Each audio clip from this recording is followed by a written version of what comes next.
right. I believe that we're live. Hello, everyone, and welcome to the long-awaited interview since we found out 3 days ago that I get to interview Tim Goyetche again. Again, this is Thrive Yoga Fit Transformational Coaching. For those of you who are listening on the podcast, thank you so much. I know that you're super excited to have Tim on the podcast again. Last year and the year before, right before the world closed down, I got to interview him. So I hope that you enjoy this interview. And good morning, Timmy. Good morning. So for those of you who, and I know that a lot of people tuning in on Facebook are very aware of who Tim is, either from me running my mouth about him, because if you come into contact with me or if you listen to my podcast, you've probably heard of him. But for those of you who are unfamiliar with Tim Goyetche, he is the owner and lead teacher for the Goyetche Institute, which I am currently enrolled in. His course, and he is an amazing teacher. He's been doing his work for almost 30 years. He is a naturopath, classically trained homeopath, amongst other things. And maybe I'll let him elaborate on his list of things that he's done because it's extensive. I'm really just Tim, but yeah, there's a few diplomas on my wall. Yeah. Walk-book kinesiologist, a master herbalist, the holistic nutritionist. I have accreditations in psychology, advanced medical psychology, including cognitive behavioral therapy, advanced cognitive behavioral therapy. To go along with some of what you do, I also teach meditation as well. Yes, he does. And he does them every Thursday now, right? Every Thursday. It's free on my Facebook page, my personal Facebook page, and I do it there, and I do a guided meditation for anybody who wants it, just wants to feel calm and peace. That's it.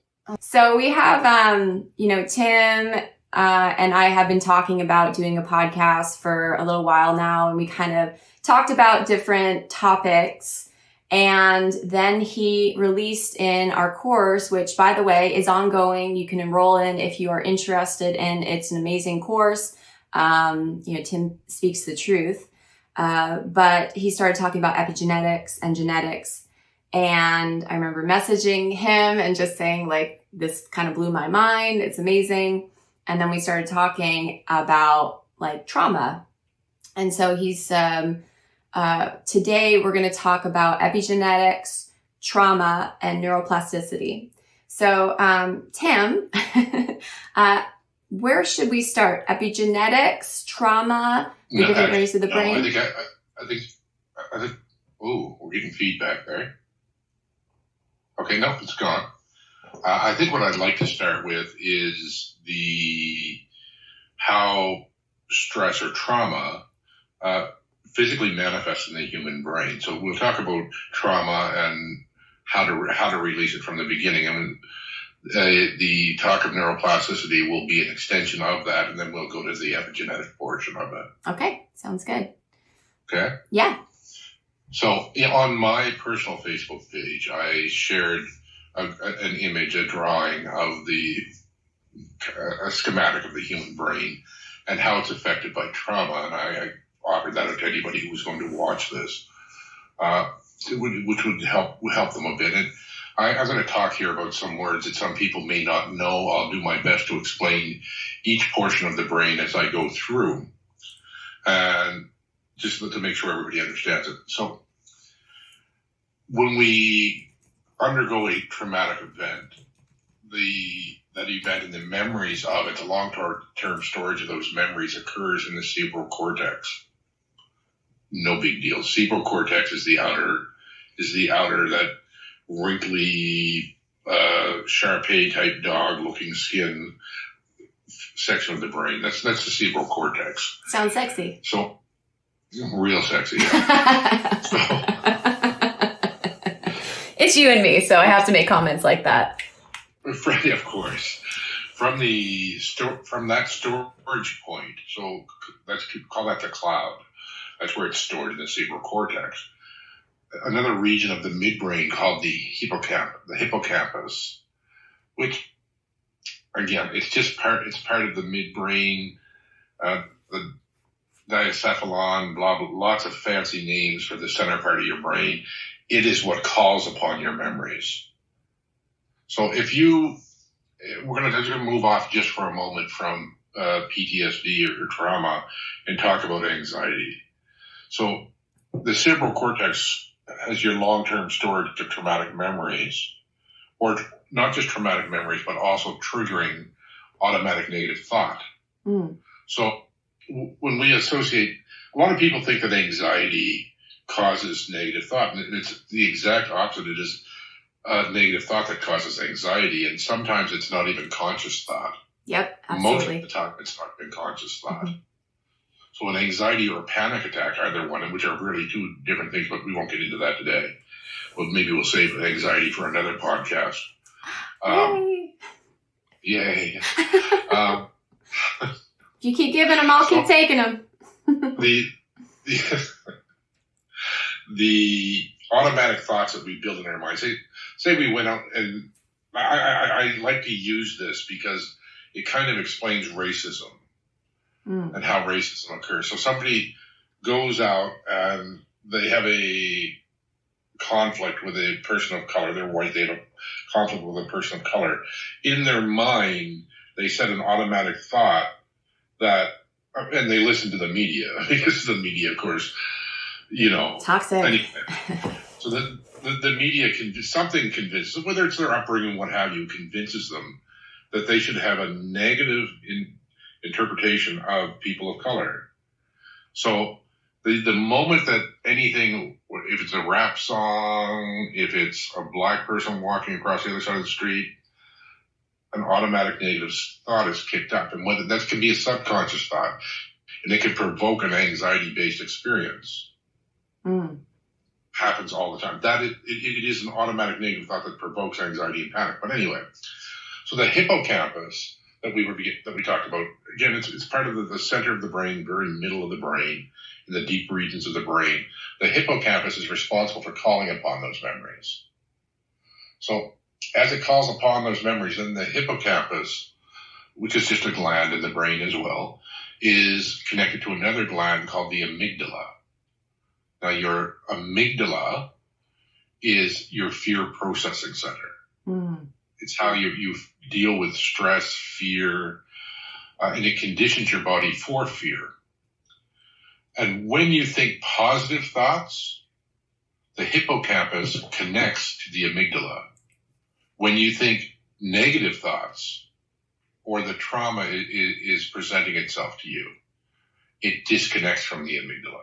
That right there, Tim, that is fascinating because, from a yogic perspective, which is always the spin I put on things, it's like when we have that fear base, we move away from God, universe, some might say, and then we get trapped in our body and it seems like we can't get out.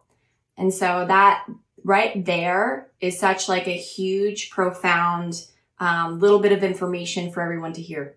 And you really need to understand that positive thought will nourish the hippocampus and connect it to the amygdala to process and normalize your fear. Fear is natural. If you live a life without fear, then you're either not living or you're a very dangerous person. Yeah, sociopath. One or the other. So now that we understand that, there's also the prefrontal cortex. So sounds fancy. Ooh, look at Tim sounding so smart. No. Touch the center of your forehead. Behind that bone that is your forehead, your skull, dead center of it, is the region of your brain that is called the frontal lobe or frontal cortex. The prefrontal cortex is the inside part of that. That's all. They make it sound fancy. So the midpoint of that is responsible for producing a couple of body chemicals that are very important here. One of them, most people that are going to hear this today didn't even know that their body produced it. Well, the first one's dopamine. Of course, you know it produced that. So it increases dopamine. It increases your dopamine receptors. It signals for your dopamine receptors to uptake extra dopamine. Okay? But what it does is it downregulates your benzodiazepine.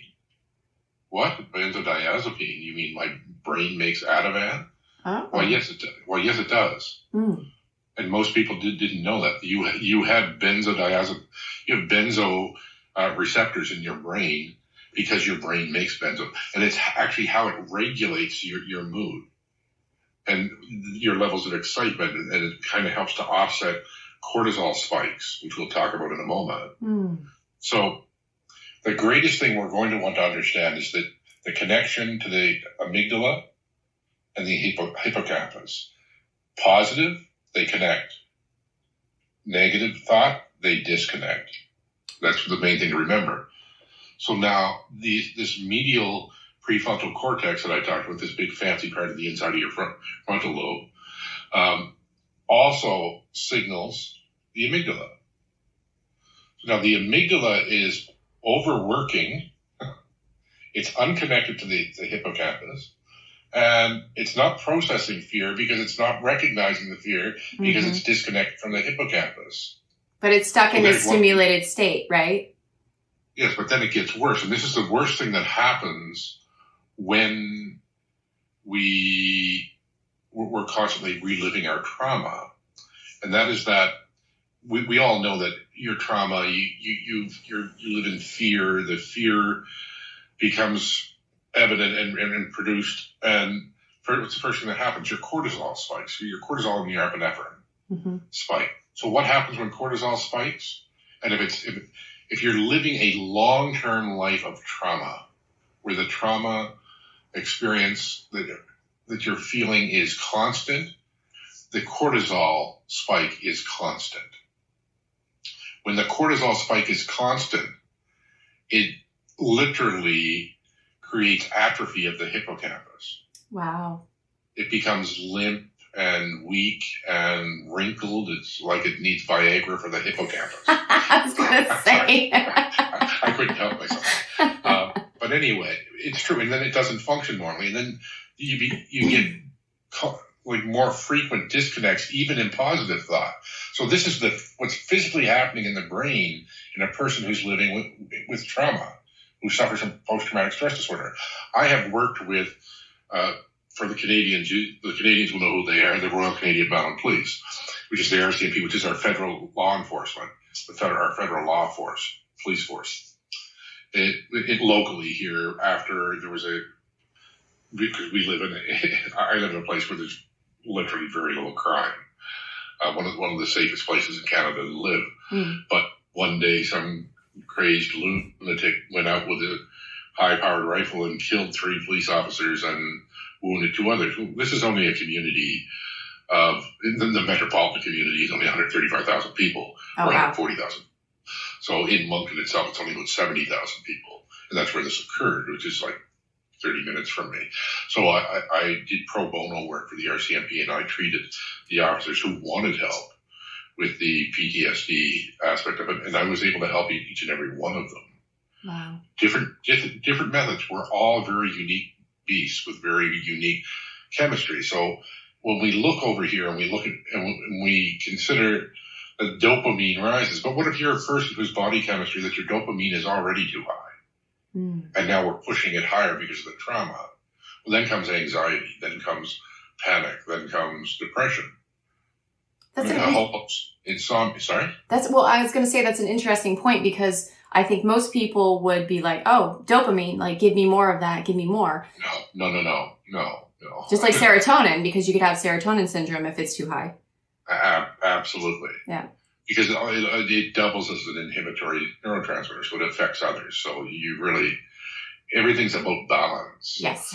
So as we understand, now that we understand that, then all of a sudden, because the cortisol and epinephrine were spiking, damaging the hippocampus, which becomes long-term, and this is where we're going to talk about when we get to epigenetics, is that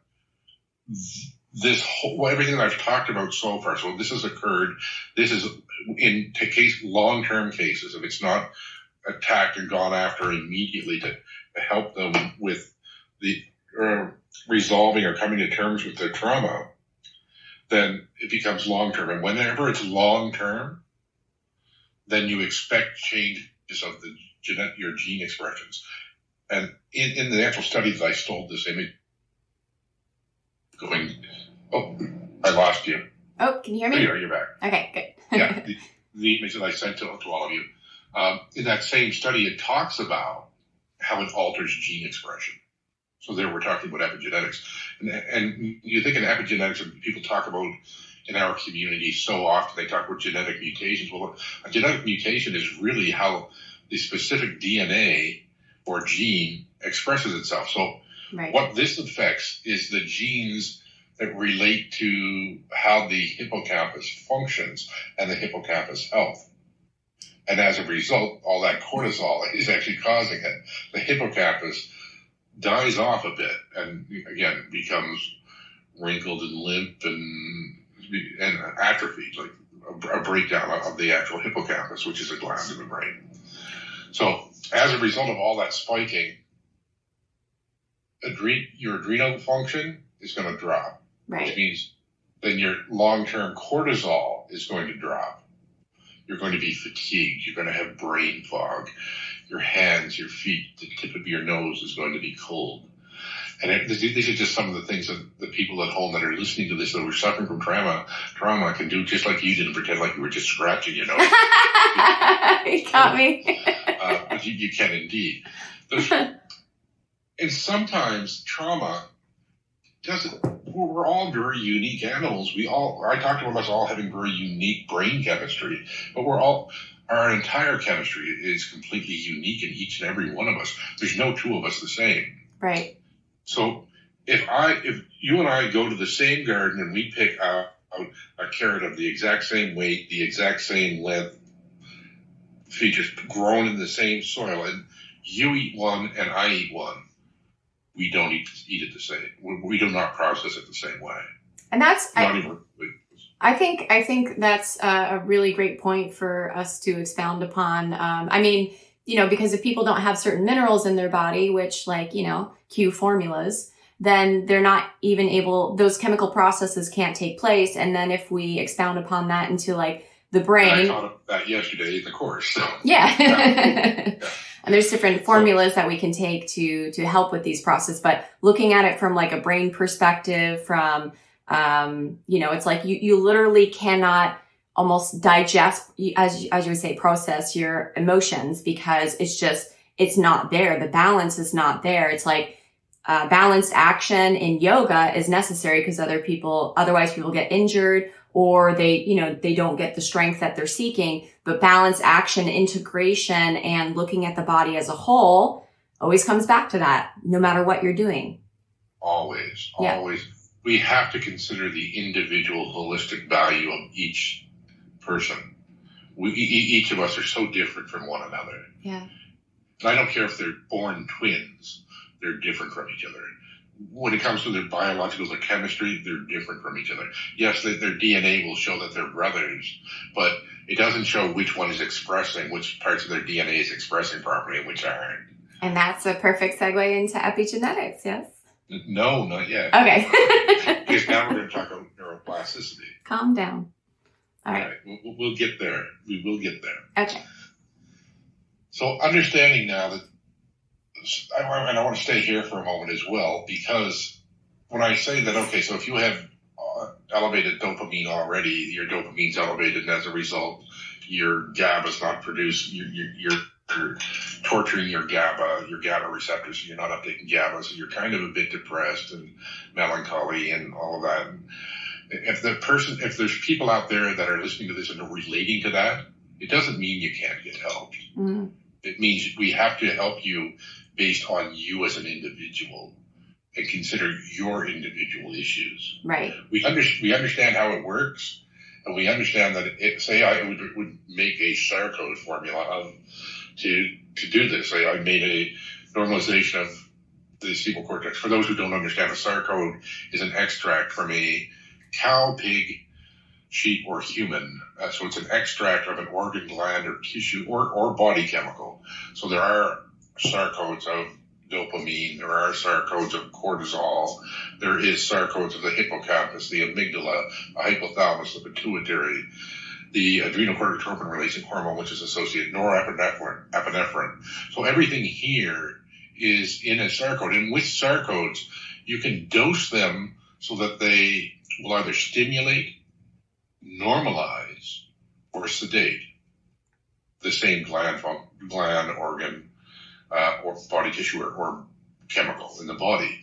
So you think about this. In this case, we have an amygdala that's overworking but unconnected to the memory. So it's actually causing fear. So we could slow down or gently sedate the amygdala. Well, the hippocampus needs work, so we need to stimulate the hippocampus. We need to normalize the cerebral cortex. There's 3 different functions of sarcodes, and 3 different sarcodes that could be put in one formula and create one that would actually and normalize the cortisol so that we're not fighting against it. And then in that alone, of course, we do an adrenal gland as well to help support the adrenal gland in it normalizing. And we could build a formula that could do all of this. Wait, so pause there. So we could build a formula to do all that. Is that you saying that you're going to? I know that we have a couple of formulas that have different pieces. We don't have anything like this. Yeah, we don't. But with time, as time allows, yes. All the practitioners at home got super excited. I want to help everybody. Yes. And I really do. I want to be able to, and you know what I'm like. You know, I just want to help everybody. I know, you're a giver. You're a giver. The reality is there's only so many hours per day. Yeah, we need to multiply you. We need a formula to make extra Tims, but I'm not sure the world is ready for that. No, I'm not sure either. Okay. So now that we understand this aspect, and every one of you with trauma, and there's one more aspect of this that we want to talk about, and that's that. So 2 people, a brother and sister, can go down the street and they can watch a mass murderer chop somebody up into pieces. And one of them, the sister, may be perfectly fine. And she saw it, she came to terms with it. She realizes that every time she goes out, there's not going to be a mass murderer because she's gone out 10,000 times since then, and there's never been another mass murderer, that it was a unique experience, and that they can realize that. The brother's homebound. The brother could be homebound. Yeah. So why is that? Why does that occur? Again, unique chemistry in the brain. Right. Unique chemistry, unique physical traits of things like the amygdala, the hippocampus, the cerebral cortex, your serotonin, your dopamine, your GABA, your oxytocin. There's so much involved. But these people will need to be considered on. Did you just stick your tongue at me? No, well, I wanted to say that I think this can help people to be more compassionate to themselves because, you know, I've been very sick in my life and I've been adrenal fatigued, and I felt like I couldn't. It's like I did find a way to help myself. Obviously, here I am.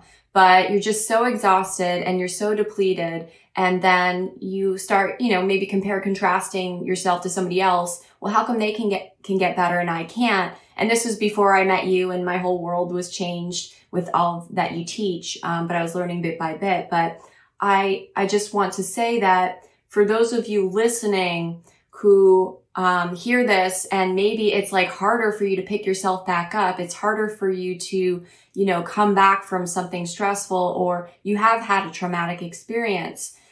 Hearing that it's your unique brain chemistry and everything that's inside of you, not that there's something wrong with you.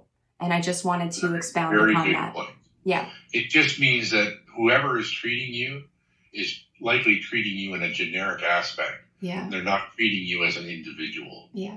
Identifying what's going on in your individual body, soul, and brain to realize what's going on. And it doesn't mean that you have. Yes, they associate personality disorders that can follow from all. Let's just not even bother going there, because while it is indeed possible, help is more possible. Yeah.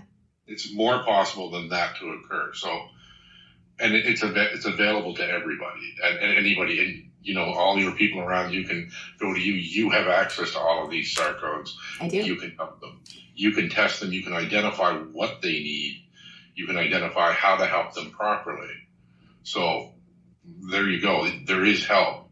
There's absolutely help for each and every one of you listening to this, for each and every one of your unique chemistry and physical attributes of your brain. Yeah, and I just want to say also that we have practitioners kind of all over the world that are doing this, especially in like Canada, the United States. So, and Australia and New Zealand and the UK, and there's more coming. So yes. So with that said, now we understand that. Now let's talk about neuroplasticity, because this is another way to help yourself. Because we talked about here that lovely cerebral cortex. That is the long-term storage, or the cloud that stores your long-term memories, your long-term traumatic memories as well. So there is a thing that's known as neuroplasticity. And neuroplasticity simply refers to the building of new brain synapses or neurons through repetitive behaviors. This has been studied greatly. But here's the cool thing, is that each time we build a new brain synapse or neuron in the brain, they connect to each other and they form a bridge. So here's what I want you to know. If you repeat, so if I just sit here and I say, Erin, you're beautiful, Erin, you're beautiful, Erin, you're beautiful, and I do this 13 times, I will build a positive brain synapse in my brain. Just 13? 13, that's all it takes. 13 repetitions for each neuron. Remember how small a neuron it is. It takes long.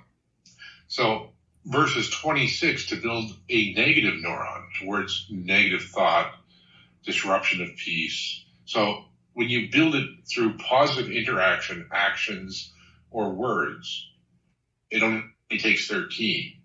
But when you think in trauma and think of the negative thoughts, that 26 is exactly double what it takes for positive. So it's easier to build that bridge. So it creates a bridge as they bind together. They create a bridge, and they create a circuit to a positive part of the brain. That's what they do when they're built based on positive thought and interaction. Wow. And every one of us can do that. And I just want everybody to know that I'm a person who suffered from debilitating anxiety. And what I did is just this. I did it long before the science of neuroplasticity came out, but I really just did it I sought out the beauty in everything and everyone around me. Oh. And there's not a soul, not a person, not a rock, not a thing that I can't find the beauty in. And I allow myself to appreciate it. Mm. So in the repetition of constant seeking, finding, and acknowledging the beauty around me. And I know it's not easy when you're living a life, a tortured soul, whether it's from anxiety. I know that's not easy. But the more we practice it, the better we get at it. And we can do it. Yeah. See, I picked up a camera is what I did. I've seen some of your photography. It's beautiful. And when I looked through the lens, nothing else existed. Hmm. The anxiety was gone. There was nothing but what was in that lens in that moment. It was kind of my way of running away without ever having to really go anywhere. But we can do that. We can create. We can create the space that our brain needs, and we do that through art. Is one of probably the best. Your yoga. Get lost in it. Turn on the music. Get lost in the music. Yeah. But make sure that it's positive music. Yeah. Uplifting music. Because if you get lost in the negative music, you're building more synapses, more negative synapses. Right. I just want to share real quick. My sister, who you know, she went through some traumatic things in her past, and she went through this period of about 2 years, which she would go out into the woods, and she just started tapping into this creative aspect within her, and she started painting, out of nowhere, painting and doing resin and all types of just different modalities. And in that 2-period time, the growth that happened in her and how much she opened up, and it's like her personality came alive, and she did start to recognize herself and others as more beautiful. And so if you're listening to this, like, find something to where you can allow that creative Shakti energy to come up, because it can heal you. And it's certainly a huge part of the puzzle here. So, or just ask me and I'll tell you how beautiful you are. He does it like once or twice a month. I do that whenever I have time to do it. Yeah. For personal profile, just let people post. I tell them what I think is beautiful about them. Yes, I do. That's a really sweet thing. Well, it's therapeutic, not just for them, but also for me. When you tell somebody they're beautiful, or what you like about them, you think about just for one moment how that makes you feel. Yeah, totally. It uplifts me. I love actually doing reviews of fellow studios in the area, ones that I've been to, and I just, oh my God, it was amazing. And it just, whenever I feel down, I like to serve, I like to give. So yeah. Absolutely. And that's exactly the same as me. Yeah. But you think of it, as you give somebody, you want your way to build your neuroplasticity, to build your positive. Seek out and find the beauty that's in others, and take away your filter and let them know.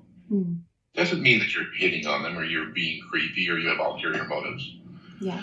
I look now, and as I sit here, and all I see on the screen, of course, is Erin. So I see Erin's jawline, and it makes me smile. I'm sitting here smiling right now as I'm sitting here looking at what's beautiful in Erin, because that's what's in my face right now. So, but no, truly, thank you. Anybody can see it. It doesn't matter who they are or how well they fit into what society deems as beautiful. Each and every one of us were born a beautiful miracle of life, and we will remain that. Throughout time. Beauty doesn't fade with time, it evolves. And we just need to see it that way and be able to appreciate it. And that's really all there is. But anyway, let's get up. So we understand the neuroplasticity, and that if we repeat positive things, positive interactions, positive thoughts, positive actions, opening doors for somebody, just feeling that smile, don't just see the smile, feel the smile on their face. Let it cleanse you. All of these positive things cleanse you. And that's why when you're positive, the hippocampus connects to the amygdala. When you're negative, it disconnects. So there you go. Keep the connection going through your own positivity. And in that, you will find a way out of your trauma. Yes. Do you still need to come to terms with the trauma? Yes. Whatever's happened, how many times has it happened since then? Ask yourself that question. Right. And say it was a car accident, and you've never been in a car accident since, and it's been 5 years, and you've been in so many cars, consider that. Consider that maybe it was a one-off incident and it's the same way that you must deal with anxiety. Are we maybe putting too much stock into it? And we may not be able to help that. When we resolve the issues, the physical issues within the brain that we talked about here in this kind of the first section, the physical aspects of how trauma presents itself physically in the human brain. Well, once you resolve that, then you're provided an opportunity to take that mentality that, hey, okay, so that did happen, but what's happened since? Yeah, and where does this brought me to? I think people. What effect? I think people who are in a space of trauma, it's like they're grasping straws, and that's why I think I consider like my spiritual community at Thrive, at my studio, and even people who listen to my podcast, having like you're saying, serving, sharing, reaching out to people. What comes to mind is I worked with a man who his son almost died in a car accident. And every time the phone would ring, he has PTSD. Every time the phone would ring, he would just go back into that space, right? And so holding space for him and, having him sort of go through the muck a little bit, as you said, you still need to address this trauma, right? but, getting him on some formulas and things like that to where his body could actually chemically process this finally, like what a gift to the world that now he can actually be there for his son is still alive. And so now I can actually be there for him. So. And ever since then, every time the phone's rang, it's not been a problem. So it's not been that problem. Yeah. There's no need to fear. Yeah. It's just, so you think about, there's a perfect example. How many times has the phone rang since, and how many times was it somebody saying that his son almost died? Right. Yeah, he was fearful when he picked it up. Then to think how that affects your relationships with the people around you. Exactly. Then what is an alternative to that thought process, or that automatic negative thought that when the phone rings, I go into hypercortisol mode? Well, the alternative is to realize that, hey, it's rang hundreds, thousands times since. It hasn't happened. That was a one-time thing, and may never happen again, or maybe it will down the line. But you've gone through it already. You've been there. You've done that. You know how to deal and process it now. So when you realize the effect that it has on your personal and interpersonal relationships now, and you realize that an alternative automatic thought, which we can embed in ourselves by using neuroplasticity, can change the lives, can change our relationships, can change how we look at ourselves, even our relationships with ourselves. So are you saying that would connect the hippocampus and the amygdala again to where we can process by... Absolutely. Ah, wonderful. Absolutely can. So you're such a smarty, Tim. Through repetitive action, thought, speech, ideology, we can reconnect to bring ourselves peace, calm, and love. But here's the thing. Now it's time to get into the epigenetic and then the whole gene expression. So here, if nothing is ever going to motivate you to help yourself, let me give you the motivation right now. And it's both positive and negative, because while it's going to sound negative at first, remember that everything I'm about to tell you, you have an opportunity to provide the opposite, to do the opposite, and provide the opposite. So let's talk about this. So as the hippocampus that we talked about earlier was beginning to fail and dry up and having atrophy, disconnecting from the amygdala, the DNA associated with the hippocampus was recognizing that. And it was recognizing that in people where this goes long term, recognize this just doesn't happen anymore. So we're going to just bother to stop trying. So it rebuilds the data in that DNA. And our DNA really just tells the different parts of our body what it needs to do to be healthy and to work properly. So when it's separated like that for over an extended period of time, then the DNA associated with the hippocampus says, okay, maintain the disconnection. And you live in a constant state of fear. Right. So the thing with that is, and I'll talk, just for a moment, I'll talk about the consulting that I did with the World Health Organization. That was in relation to children in Africa children in Africa who lived in fear-based societies.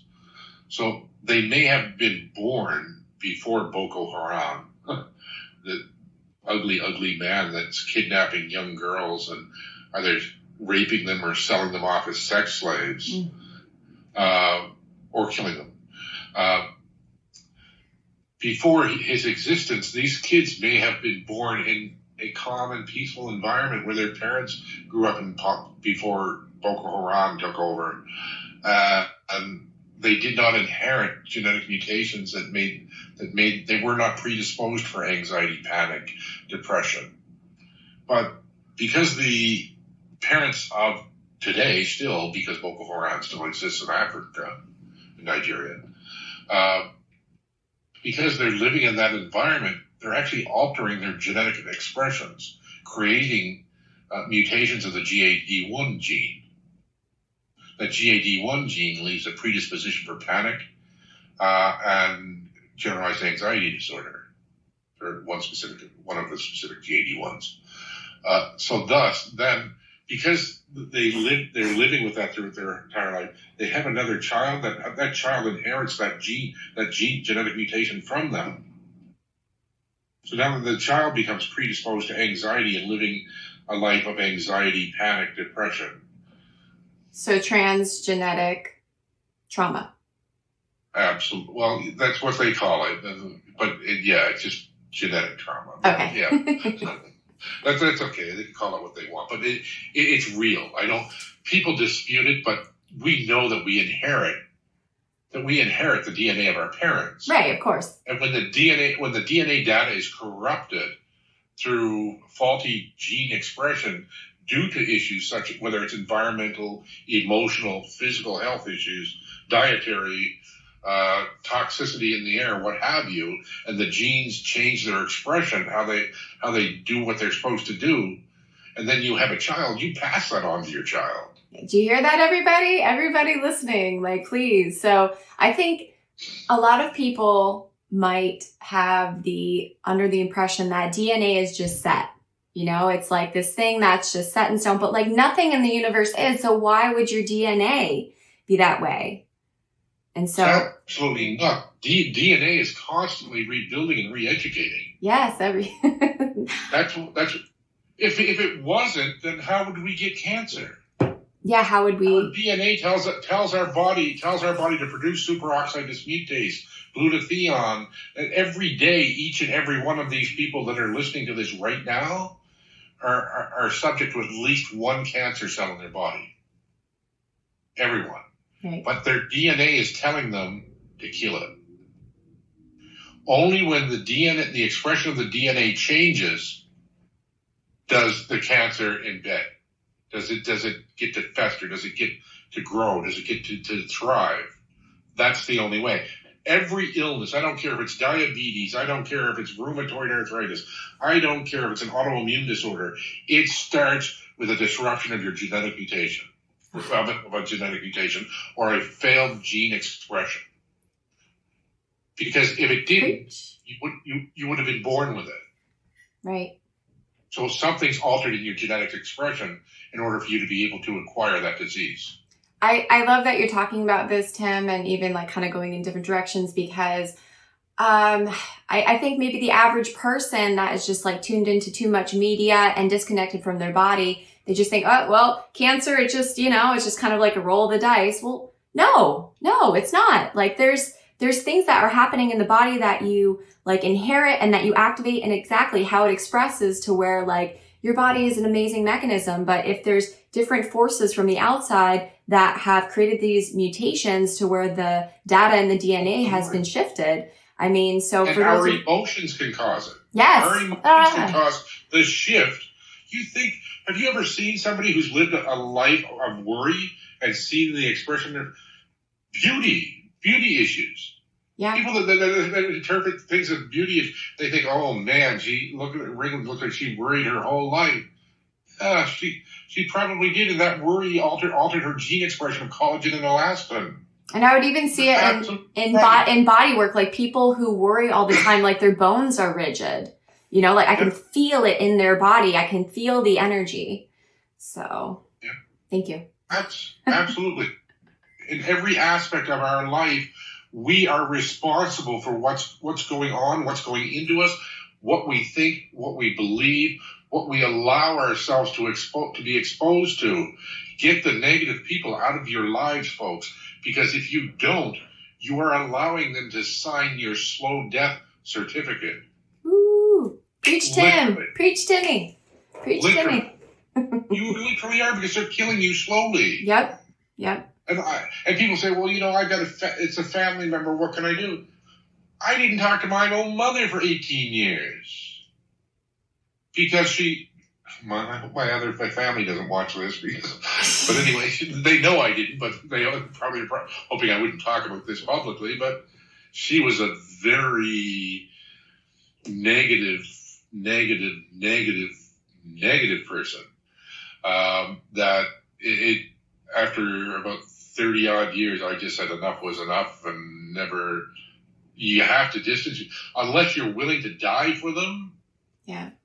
Walk away, because you'll never find peace. You'll never resolve your trauma, because you'll always be in a constant state of negativity surrounding you.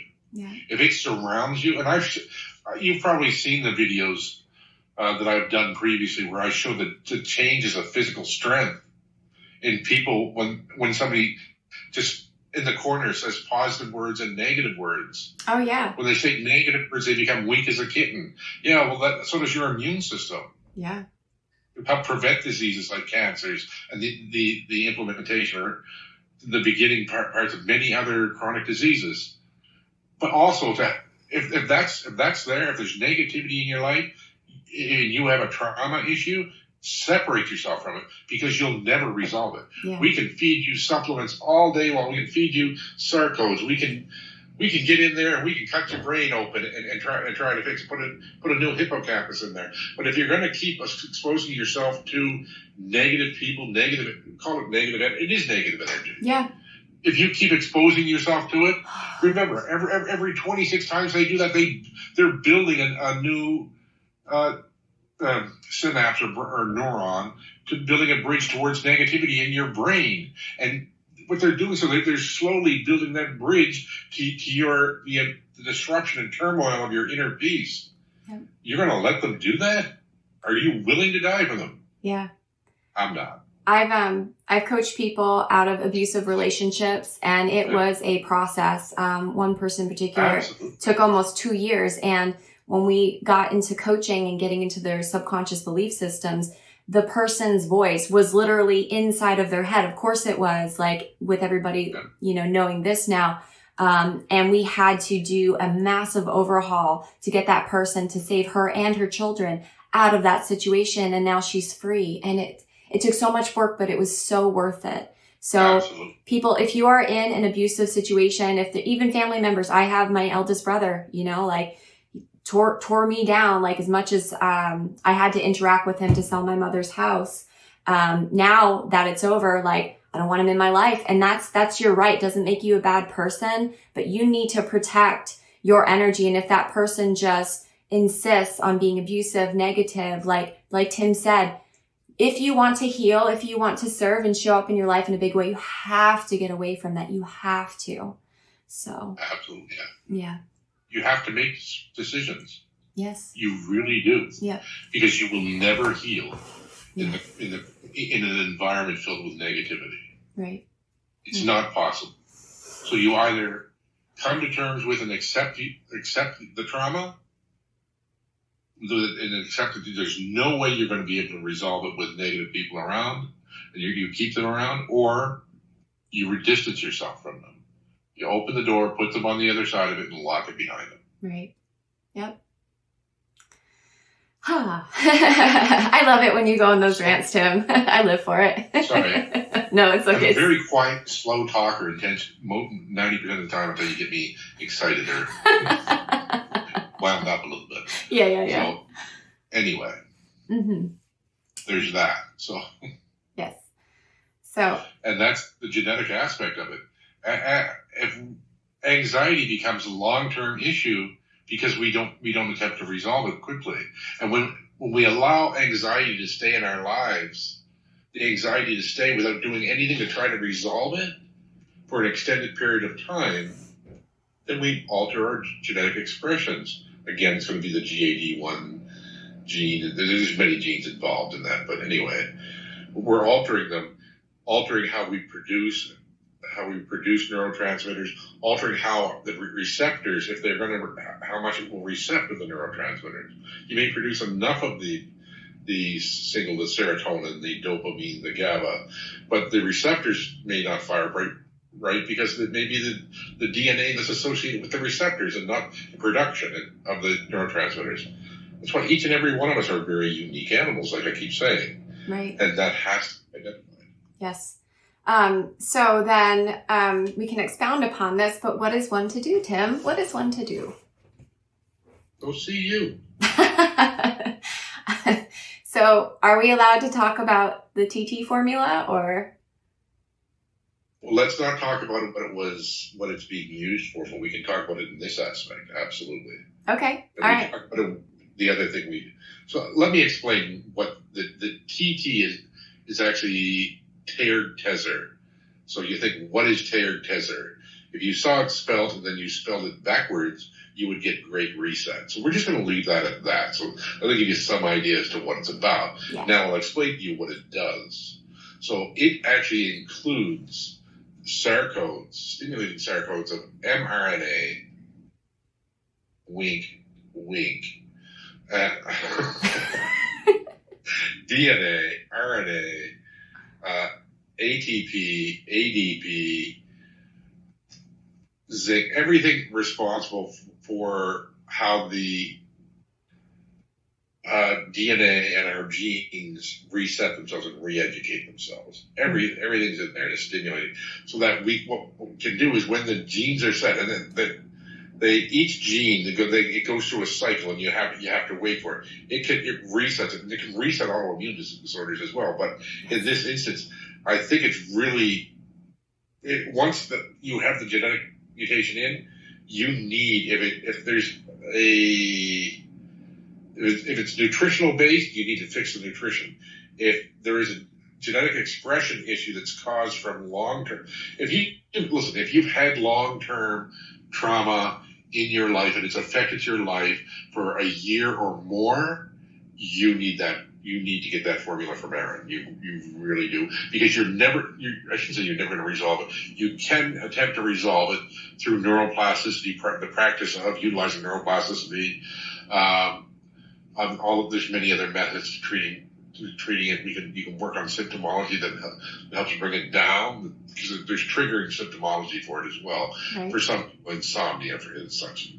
And I was lucky enough when I said I treated the federal police force to get them somewhat immediately after the incident took place. So they didn't get to go long term for it to change their genetic expressions.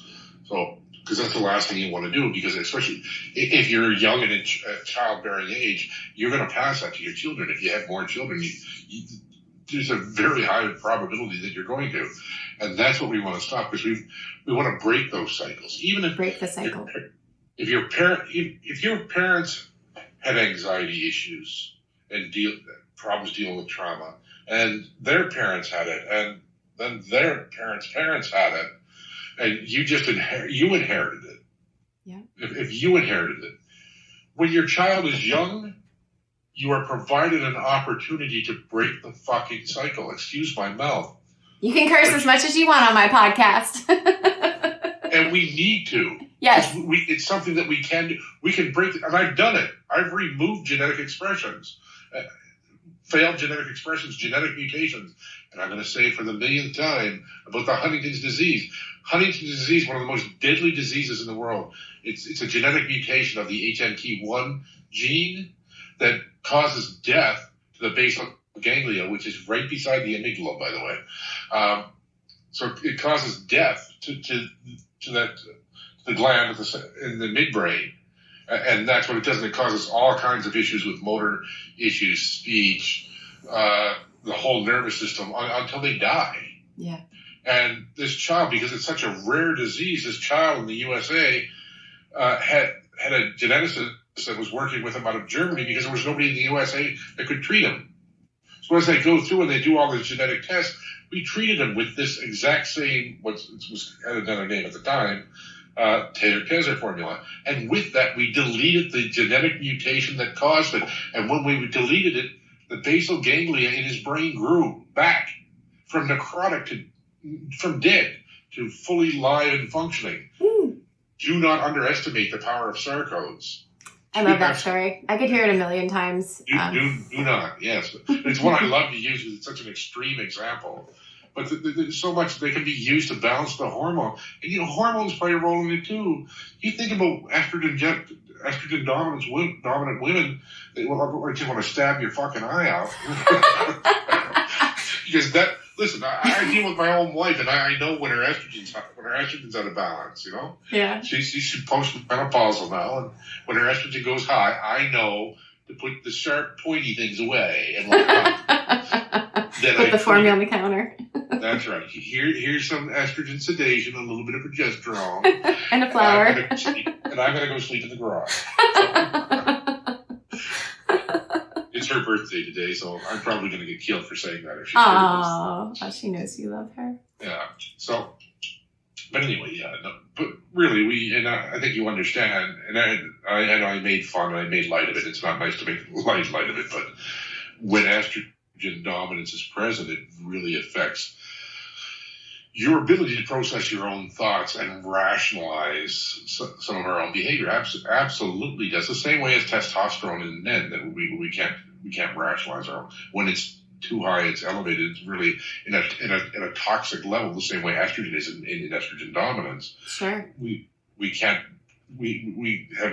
almost little or no control over our behaviors. Yeah. We do to some degree, but they could really use help. That could really help as well. So there's so many aspects of being able to help and calm the body, mind, and soul. Yeah, we have formulas that normalize all of this, folks. So if you're listening and you're like, oh my God, that sounds like me, or like this I'm reading the comments and feel like, oh my God, I feel like this podcast was made just for me. Because we're addressing all these different issues, but there is a way, folks. Yeah, do inner work, certainly, like yoga, meditation, like you need to be, physically active, eat healthy, but like these formulas are amazing. And we're so lucky that Tim has safeguarded them for almost 30 years. So we can't say the same about some other, formulas, practitioners and whatnot, but that's what makes you, one of the reasons that you're so special and what you do is so special, Tim, because you've always is like Tim for the people, by the people type of thing. Like you're here for us. It feels like that way anyways. Nah, I don't even like you as much. Sorry, I couldn't help myself. Of course I know. Yeah. So. But it's just what I do. I know that you love the amygdala formulas. I do. And they really, if you combine them with the neurologic, and I'm speaking only to her, you guys can't hear this because we're public, neurologic, you kind of get what you were looking for.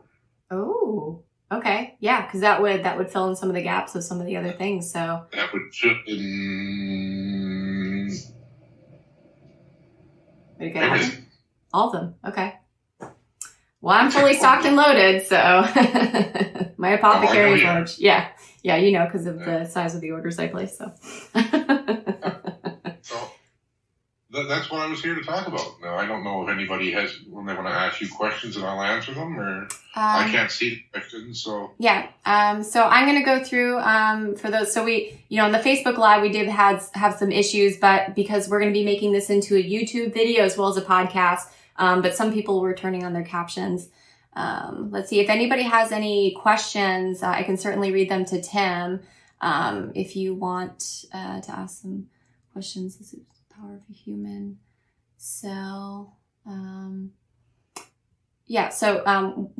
Kate Bai was saying like the power, expound upon the power of to turn genes on and off. We kind of did that already. I want to ask some questions. So I actually want to ask about the Goyetche Institute and your course. So can you talk a little bit about that, Tim? Only if you pronounce it right. Oh, okay. Sorry, say it. Goyetche. Goyetche. Why didn't you correct me sooner? Because you've never said it like that before. Oh, okay. You've always said it right. You just said Goyetche. Okay, Goyetche. I'm just playing with you. Okay. I don't even know if I say it right. So what is it you want to know? So how can people get in touch with you to enroll in your course? And we do have some questions coming in. I'll ask after I get my question. Go to my Facebook page. Luckily, Facebook, my Facebook profile page, just the Tim Goyetche one. And right at the top of that, because now Facebook allows us to pin a post on our own timelines at the top of them now. Oh, really? So I didn't know that. That's awesome. Yeah, so I have a post pinned that has the links to everything if they want the information on the courses. So we have the advanced course, which you've been doing, and then we have the beauty course, and now we have the new course, that is just started a couple of weeks ago. That is in-person beauty consultation only, and it's a bit of trickery. But it's trickery that I'm perfectly okay with. Yeah. Because it's allowing people who are more worried about their vanity than their physical health to come see you for their vanity, and then you fix their physical health by resolving. Because most vanity issues are deficiencies. Yeah. And I literally mean most issues that are considered vanity issues in the human face that would be late onset, that would come on with time, that people think are indeed mineral deficiencies, and they can be corrected. But when you correct them, you fix so many other underlying issues and health issues, and where they're reaching dangerous points of illnesses to set in, and you get the opportunity to correct that for them, and they'll know. They'll know because they'll feel the difference. Oh, yeah. They won't just see the difference in the mirror. They'll feel the difference. So it's going to be very rewarding for those people as they get through that course. It's only a couple of courses. So Tim has multiple courses that are available, and a new one coming. Another? Do I know about it? No. Okay. Tease. Molecular acupuncture. The single most scientifically studied and proven natural health modality in the world. Oh, you are going to do that? I was going to do that a while ago, and then I said, no, I'm going to say I'm saying yes. Yeah, I remember, because I was the nah you said it to. Yeah, I think you wanted me to do it. Yes, I did. I was bugging you about it.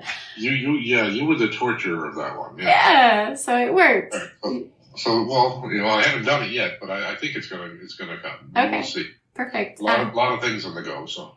All right. So, Mary Bublitz, I think is how you pronounce her last name. Mary. Hello, Mary. Is there a formula to help with severe insomnia? Well, that depends on the underlying cause. Is it a melatonin issue? Yeah. Is it a trauma issue? Mm-hmm. A stress issue? Is it because you're overthinking? Mm-hmm. When you try to go to bed? Is it a hormone issue? Is there night sweats? So there's no one set formula because we're all unique animals. So what we'd need to do is identify some more things that are going on, identify more of what's going on, and through the process of elimination or inclusion, we would then identify what your actual cause was. So, right. It could be amino acids. It could be, you think of tryptophan. Tryptophan helps you sleep. Yeah. There's one that maybe your tryptophan is low. I think that's why it's important to work with a practitioner, because it is, because it's about balance and normalization. It's not all these people that are out there taking magnesium baths and massive amounts of magnesium supplements, and then they're completely blocking copper uptake. Right. Copper is so essential to the human body. It's part of superoxide dismutase. And it balances your hormones. In your body. It's also part of your microglial cells in the human brain. That they are the white blood cells of the human brain that scavenge and clear any debris, dirt, or corrupt data in the brain and take it out of there. Protect the myelin sheath and protect the brain and the transference of information between it. So yeah. So there's your answer, Mary. So I would probably next time ask for the short version. So I'd probably find a practitioner that can help you sort out what's going on with an intake, and we ask different questions to see what's really going on with you, and then muscle tests. So it's a whole process, but then you can get down to the answer rather than throw 20 formulas at it. Let's see. Oh, I can answer this one. The Targ Taser. So the name of the SAR code formula for the long-term trauma, the Targ Taser. Mary said thank you, by the way. You're welcome, Mary. And then Jean Louise Garad. I might have murdered that last name. Local French name, yeah. Yes, yeah. If we'd like some SAR codes, I live close to Tim. Can I get some from him? Nope. Okay. Nope. Not unless you are a patient, and I will begin seeing patients again in about 2 weeks. So you'll be able to see that.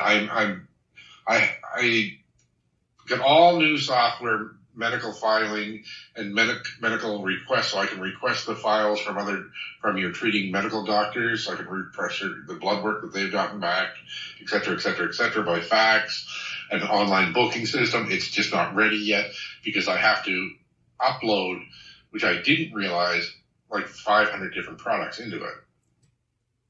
And I'm working on that as time allows. I'm about half done now, but then at the completion of that, I have to have a little conversation with the people who make the software. Apparently, they have to go through a 1 hour thing with them, and then it goes live. So I'm thinking within 7 to 14 days, you'll be able to book. But I'm only allowed to sell my products to you if you are a patient. If we have a legal patient-practitioner relationship as defined by Health Canada.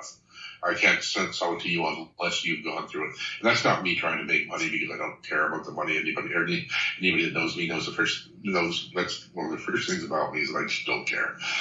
But if I don't want to go to jail or I don't want to be fined, then that's what I have no choice, but that's what I have to do. So. Oh, and one of she was saying, Jean was saying, I work with Nadine Dupius and use your products already. So. Oh, okay. Well, then she should get it through Nadine. Oh, there you go. Okay, so she has her answer. Okay, so I just want to say thank you, Tim, for granting me this interview. I'm honored, and I always love, our talks because I love when you get on a roll and you get super passionate. And I think that happened about 3 or 4 times in this podcast. I was trying to behave myself. I really was. I think everyone's here for it. I certainly am. And, I don't have to say this, but, just keep doing what you're doing because you're just helping so many people. You're helping your practitioners, and we're just going to keep doing what you're doing too. Thank you. Because you're helping so many people. Thank you. I see you, friend. I see you. Thank you.